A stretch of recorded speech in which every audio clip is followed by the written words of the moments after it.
Good morning family. দেখো আজকে আমিও চিতল পিঠা বানাতে বসে গেছি।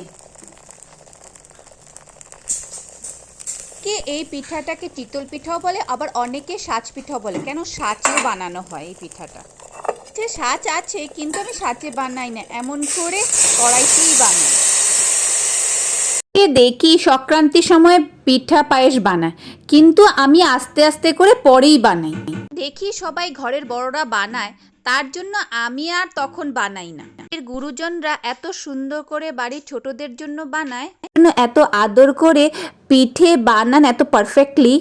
নতুন করে শিখছি সব কিছু, তাই আমি আস্তে ধীরেই বানাই। সত্যিকারে বলতে গেলে পিঠা জিনিসটা অনেক নটখটি, সব সময় ওঠেও না।